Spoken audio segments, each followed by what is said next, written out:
El año en el que se publicó esta canción, 1854, Sisi se convirtió en emperatriz de Austria. Richard Wagner compuso El Anillo de los Nibelungos y España ardió con la bicalvarada que, liderada por el general Leopoldo O'Donnell, acabaría con la década moderada, uno de los primeros periodos del reinado de Isabel II.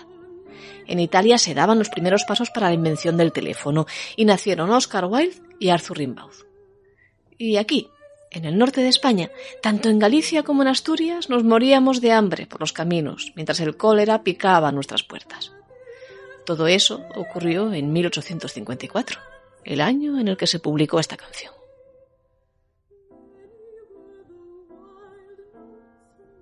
Cuentan las crónicas que la situación era dramática.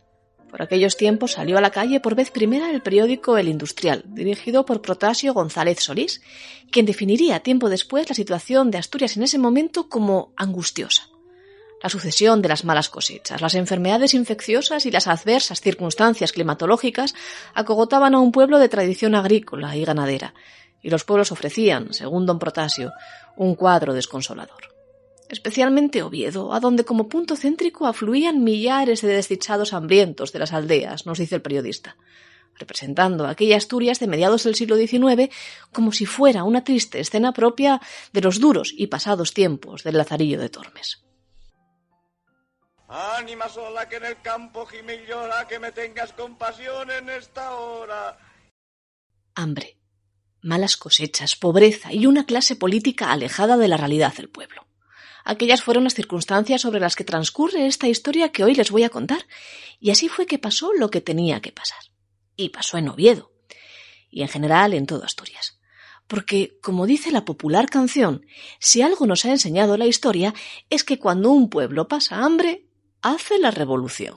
La historia del pasado muy bien nos ha enseñado que un pueblo afamado forma revolución. Razón por la que somos esa nación famosa, queremos comer papas, que venga otra vez. No atravesaba buenos tiempos el campo asturiano, no. Y la capital se llenaba de menesterosos en busca de un oficio o de una limosna. Pero aquellas circunstancias permanecían ajenas para el poder, a tenor de lo que pasó, que en medio de toda la explosión de pobreza llegó orden desde el ministro de Gobernación, desde Madrid, para que se apurara el cobro del anticipo fiscal, no poco dinero. La hacienda pública, decían, también atravesaba tiempos duros, y qué mejor que pedirle al pueblo, que naufragaba, en nuestro caso, en las turbias aguas de la miseria, en medio de una crisis sin igual de subsistencias, de la que no paraba de hablarse, que adelantase el dinero para sufragarla. Así que, claro, todo se precipitó. Lo importante de esta historia es que fue una de las primeras veces, si no la primera, en que un periódico prendió la llama de la polémica en Asturias, en que un texto periodístico incitó al pueblo a hacer la revolución. Ocurrió, ya se lo estarán imaginando, en las páginas de aquel periódico de Protasio González Solís, en El Industrial.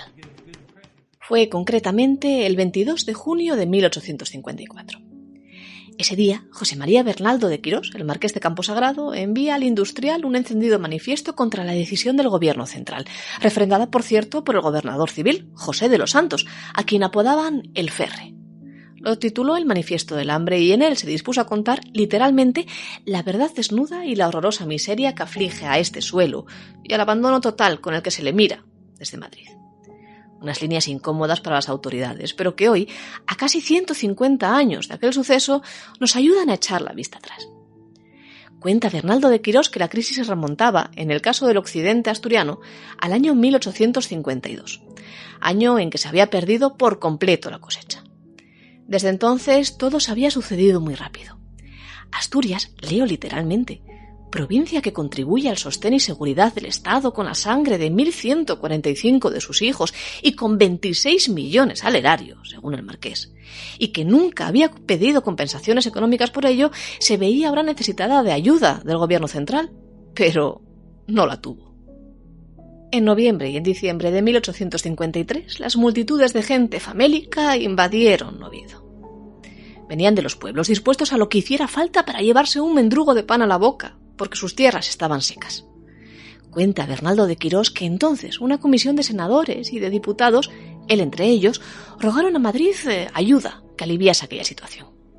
Recibieron síes del ministro de Fomento y de Marina, del presidente del Consejo de Ministros y de todos y cada uno de los próceres que tenían poder y responsabilidad para ello. pero la ayuda nunca llegó o llegó parcialmente. Y en marzo de 1854, meses antes de que todo estallase, el marqués de Camposagrado nos cuenta que había visitado varios pueblos asturianos para cazar y para hablar también con sus labradores y conocer su realidad. Se encontró entonces con prósperos agricultores antaño que ahora mendigaban por comida o trabajo. En Villoria, parroquia lavianesa, vino a buscarme un hombre, dice. Vino a buscarme un hombre en cuyo escuálido semblante se veían marcados los mayores sufrimientos y que con voz espallecida me dijo: «Me muero de necesidad. Mi mujer y 5 hijos que tengo no comen más que hierbas». Al poco se le habían muerto a aquel hombre 2 de sus 5 vástagos. Pero ni siquiera aquella circunstancia aviva la llama de la solidaridad de los próceres. 424.000 reales cuenta la Junta Superior de Caridad en esos tiempos para hacer frente al hambre en todo Asturias. A los periódicos madrileños, con todo, llega que esa ayuda asciende a 4 millones, así que, ¿qué va a necesitar Asturias? El gobierno central promete una inyección de 1.200.000 reales, pero de esos 1.200.000 solo llegan 90.000. Y ahora, concretamente el 19 de marzo de 1854, se publica en la Gaceta Oficial de Madrid que los ciudadanos españoles, todos, también nosotros, debíamos anticipar 160 millones de reales para la hacienda pública. Todo eso cuenta Bernaldo de Quirós en su manifiesto. Una verdad demasiado incómoda. El 22 de junio, presentados ante el gobierno civil los ejemplares del Industrial que contienen este manifiesto del hambre, el gobierno ordena secuestrar la edición. Y al marqués de Camposagrado, en tanto que autor del suelto, se le impone una multa de 18 meses de prisión y el pago de 24.000 reales. Casi un tercio de todo el dinero que había llegado del gobierno central para socorrer a la Asturias famélica.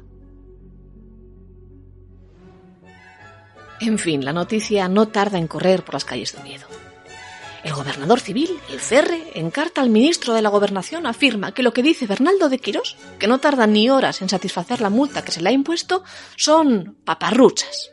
Ideas, producto del laboratorio urdido por él y otros intelectuales, entre ellos también el rector de la universidad. El pueblo entonces clama por la revolución y, si es que antes había tenido lugar bajo techo donde dormir, se echa a las calles.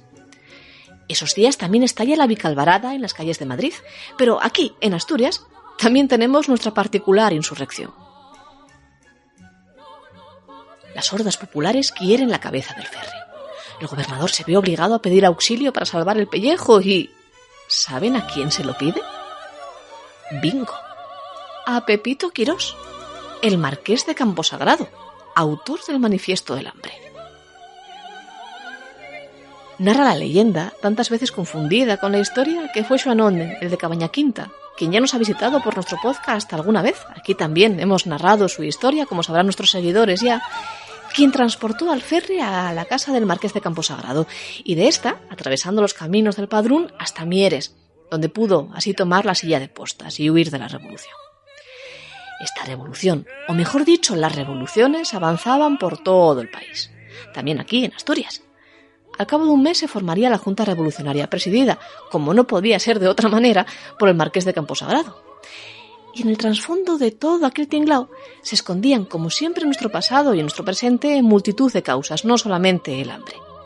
La sucesión de gobiernos por decreto, tras la dimisión de Bravo Murillo, saltándose así a la torera los preceptos de la Constitución de 1845, los intereses económicos de María Cristina, la reina madre, implicada en un sinfín de escándalos y corruptelas, sobró la mayor.